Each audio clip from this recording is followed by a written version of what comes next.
Hi friends, welcome to legal notes. ఈరోజు మనం discuss చేయబోయే టాపిక్ పేరు need for reformation and rehabilitation of offenders under going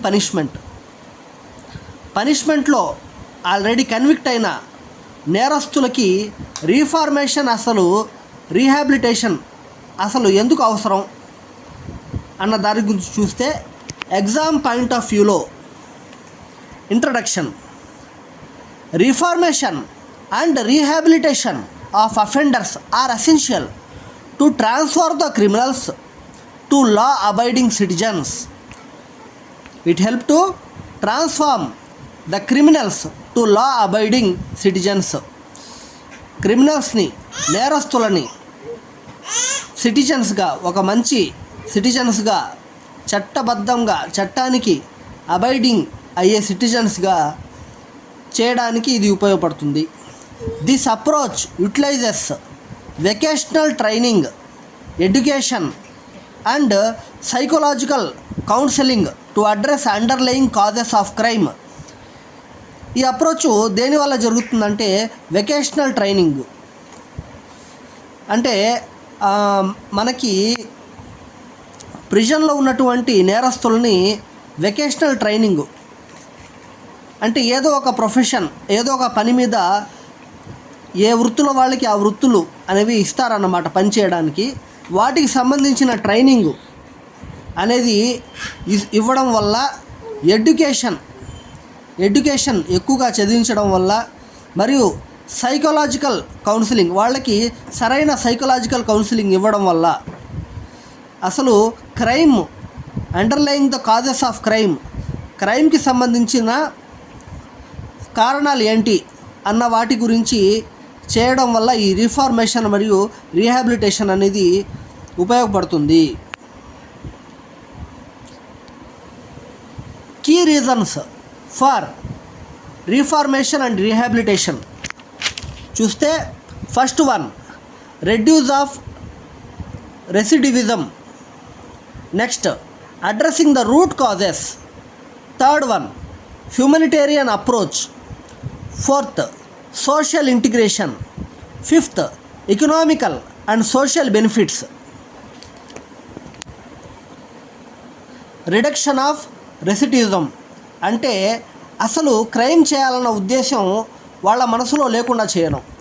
అది ఎలా సాధ్యమంటే, rehabilitation programs including the education and vocational training equip inmates with skills to lead productive lifes.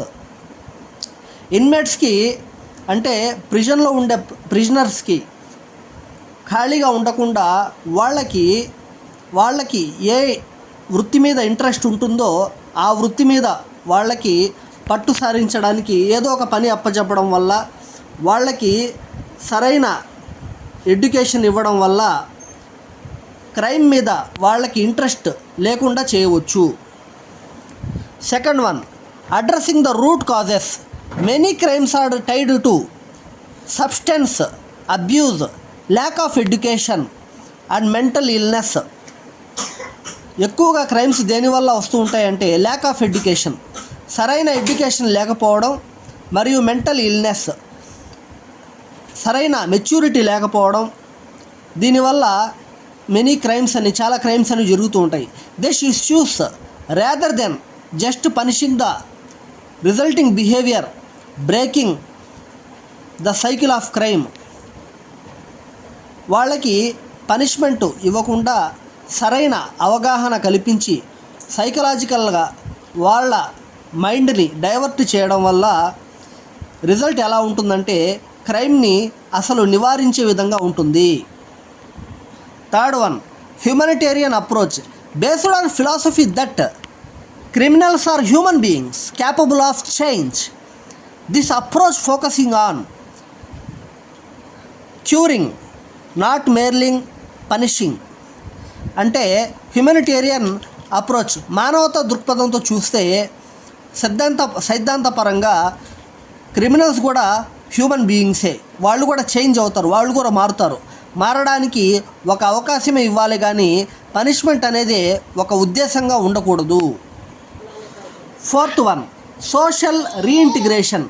సమాజంలో క్రిమినల్స్ని రీఇంటిగ్రేట్ చేయడం అంటే సమాజంలో మళ్ళీ క్రిమినల్స్ని ఆవాసం ఏర్పాటు చేయడం. By preparing inmates for life out side. Rehabilitation help them because productive members of society.